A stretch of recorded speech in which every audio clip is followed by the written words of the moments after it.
A full-blown ball that did not finish until after 1 o'clock in the morning was rare in the country. Many of the outside guests left even before the final set ended. None of them lingered long afterward. Neither did the orchestra. Only the family, the house guests, and a few servants were left in the ballroom when a small commotion was heard outside the doors. Tilly's voice could be heard, raised above the softer, haughtier tones of the butler. "But I have to talk to her now," Tilly was saying, obviously agitated over something. "I have waited long enough, perhaps too long." The butler argued, but Judith's grandmother, who had just got to her feet and was leaning on Judith's arm, looked toward the doors in some surprise. "Tilly," she called, "whatever is the matter? Come in here, do." Everyone stopped to watch and listen as Tilly hurried into the ballroom, wringing her hands, her face distraught. "It is your jewels, ma'am," she cried. "What about them?" Uncle George asked, exerting himself. "Gone," Tilly announced, in tones a tragic heroine might have envied. "All gone.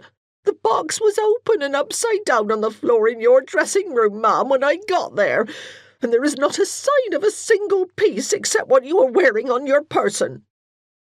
"Nonsense, Tilly," Horace said, stepping up beside his father.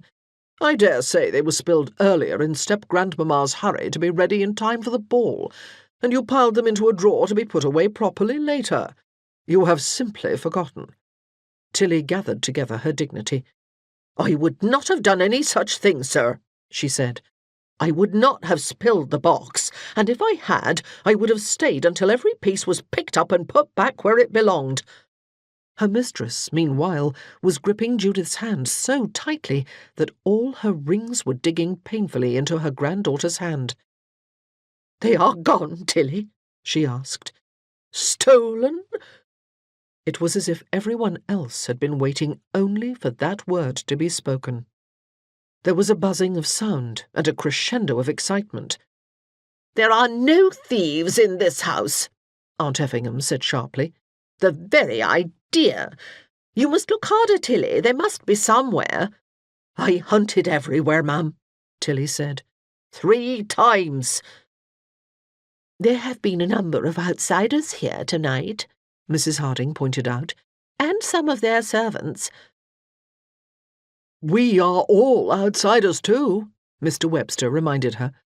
"We cannot possibly suspect any of our guests," Uncle George said. "Someone has stolen Mother's jewels," Aunt Louisa told him. "They obviously did not disappear on their own." "But whoever would have had a motive?" her mother asked. Branwell, Judith thought, and felt instantly ashamed. Bran would never steal, would he? From his own grandmother?